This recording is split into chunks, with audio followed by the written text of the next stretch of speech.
Hey guys, this is Simon from Fateless. This is going to be an absolute banger as we take you through some of our creature designs and how we're going to tackle creatures in our game. Bearing in mind, we're doing mythology, we're doing legends, we're doing myths of all sorts of cultures. I was actually going through our kind of like planned character list, our champion list that we're going to start the game with. And about 15% of all like collectible heroes, champions that you can get will be some form of creature. Then obviously there's going to be bosses as well, which are creatures. So what I wanted to do was show you some of our pipeline, show you through some of the kind of like steps from concept into 3D that we're already doing, introduce you to a new artist in the team who is absolutely amazing.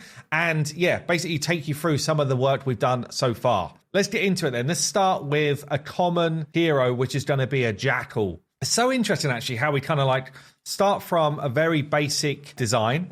And I will say, like, this didn't really, for us at Fateless, it didn't really hit the beat we were after. We're like, this is a bit cartoony feeling.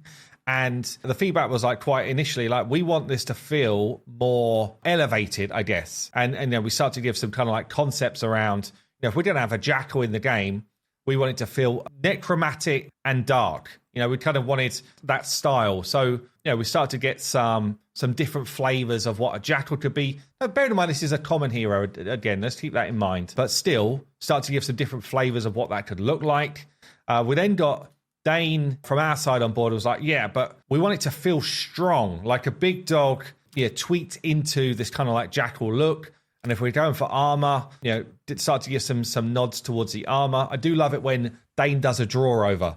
I do love it because it's just kind of like, yes, like he's really good at line art and kind of like depth of field of kind of shapes, which looks super solid. So he's kind of like looking at all these different armor that could go onto a jackal to kind of like level it up if we wanted to do that. So anyway, we got to a point where we were happy with concept and then the jackal went into 3D. Now we've got a new 3D artist, Michaela, I think is how you say her name. Apologies if I said your name wrong. But yeah, super good. Like in terms of knowledge of proportion for creatures, oh my God, she's so good. So this was literally like from Dane's work, Michaela came up with some concept stuff. And it was like, right, she did it. This is a 3D block out of that kind of like concept design. And she also came up with kind of two alternatives, like, you know, more like a regular feel jackal or dog type of proportions, and then this kind of more dynamic, more, I guess, muscular version. This was literally 2 days of 3D sculpting, by the way.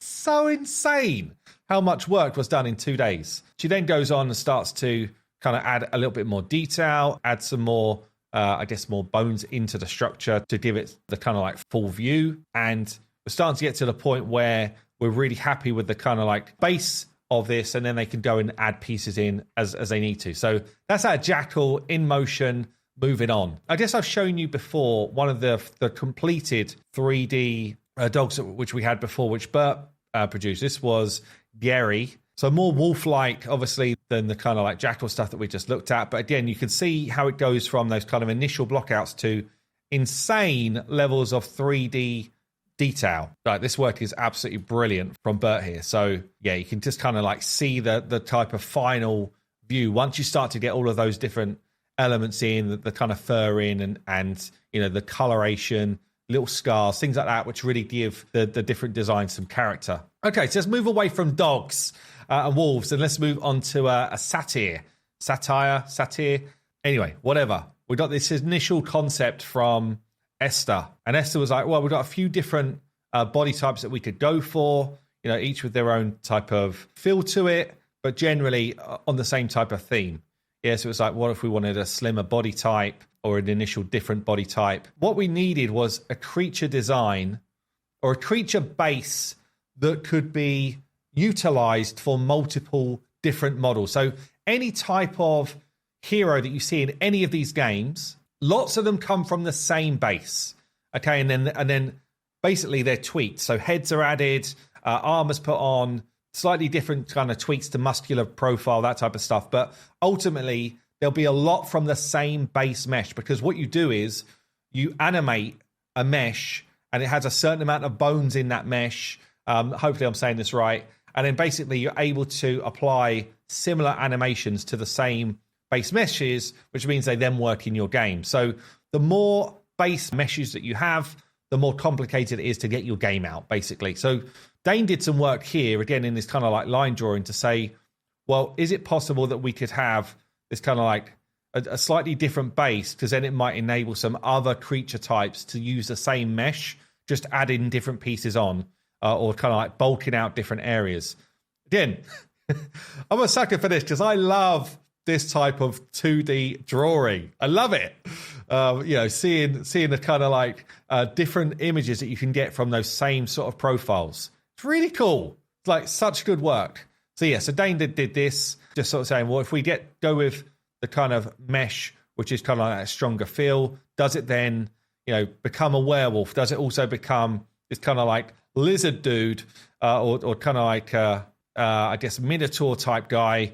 Does it become this is more like the lizard guy, actually. But anyway, you can see where we're going. There's a whole bunch of different elements that could bring in, serpent guy, lizardman, gargoyle. Yeah, so very cool. Very cool to sort of see the thinking in Dane's head around making use of the different elements that we can do here. So Esther's like, Dane, I see where you're going with that. Let's see if we can build this up.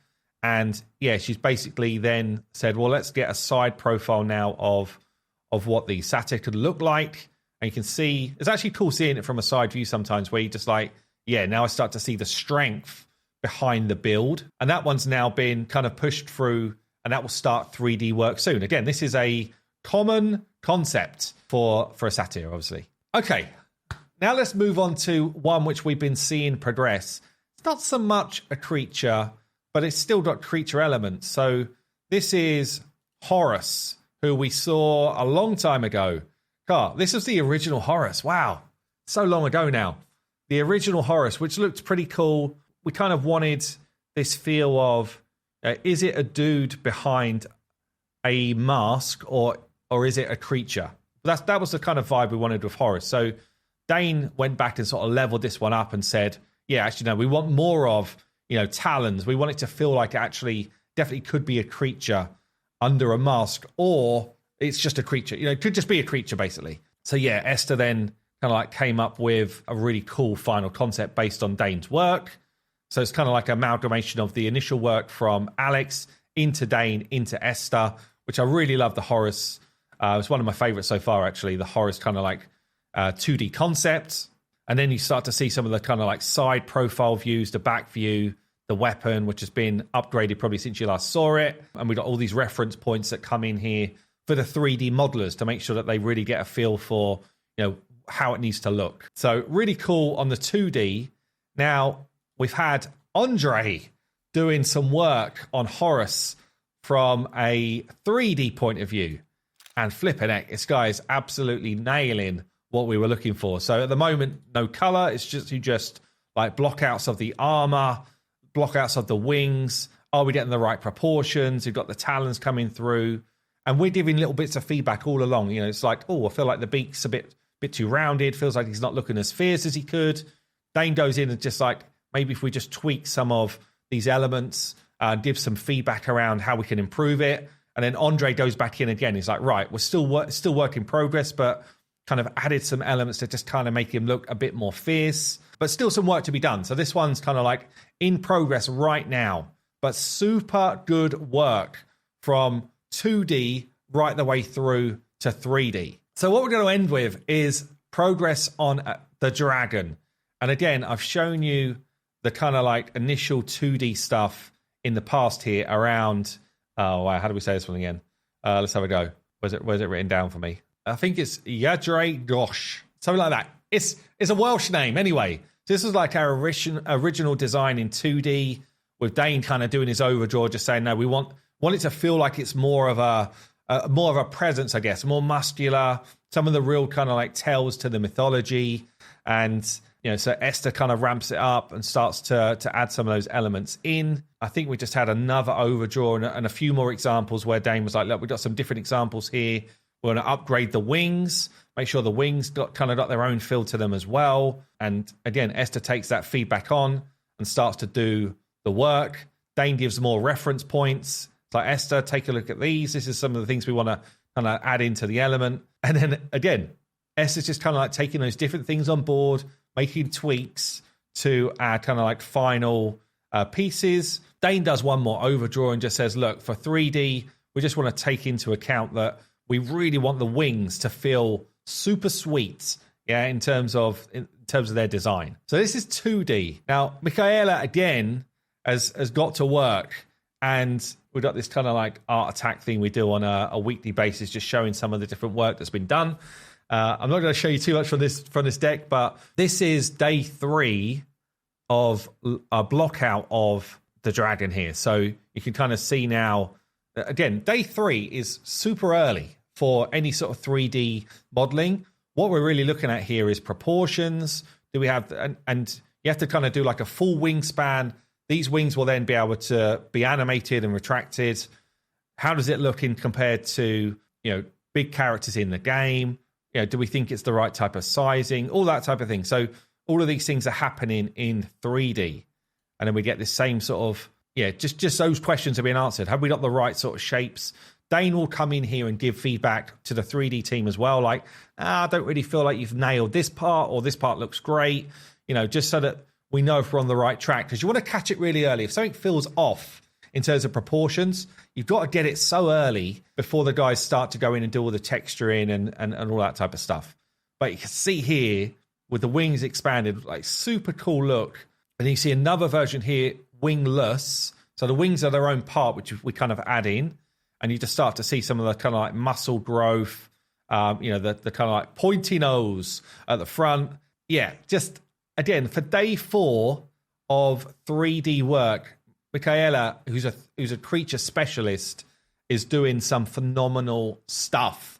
So look, creatures are coming into this game. As I say, it's about 15 to 20% of the different characters we've got will be some form of creature. So we really need to nail these different designs. But let me know what you think down below in the comments. Are we nailing it? What creatures from different mythologies do you think we absolutely need to add into our game? I've been Simon from Fateless. Don't forget to subscribe to the channel. Don't forget to join the Patreon and the Discord if you want to. That way you can get involved in the conversation on a day-to-day basis. And I will see you in the next one.